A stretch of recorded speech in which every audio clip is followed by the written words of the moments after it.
रात के सन्नाटे में घड़ी की टिक टिक से सजी हुई एक खाली कमरे में बैठी सिया ने अपनी पुरानी डायरी खोली। उसके हाथ कांप रहे थे और आंखों से आंसू टपक रहे थे।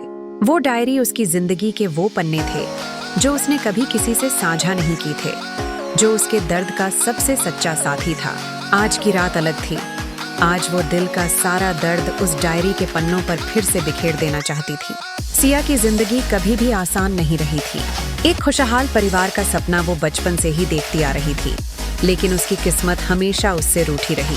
वो एक छोटे से गांव में पैदा हुई थी, जहां उसके माता पिता ने बहुत कठिन परिस्थितियों में उसे पाला था।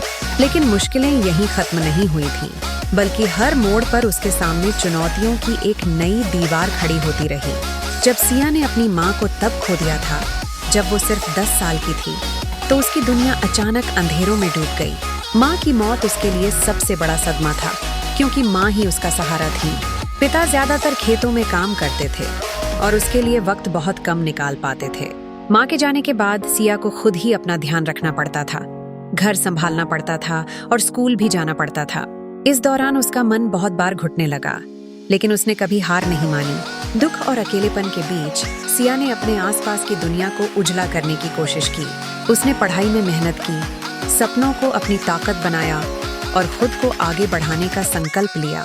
लेकिन हर बार उसकी मेहनत पर मुश्किलों की काली छाया दीवार बनकर खड़ी हो जाती थी। फिर भी वह उम्मीद को नहीं छोड़ती, क्योंकि उसे विश्वास था कि वो एक दिन अपने सपनों तक पहुंचेगी। आज वह अपनी डायरी के पन्नों में खोई हुई है, जहां दर्द और संघर्ष की कथाएं उसके साथ हैं। आज उसने तय किया कि वो अपने दिल के धागे को और अधिक मजबूत बनाएगी। वक्त का पहिया चलता रहेगा, लेकिन सिया अपने सपनों का पीछा नहीं छोड़ेगी। यह कहानी उसकी है, दर्द की, संघर्ष की और अंततः जीत की।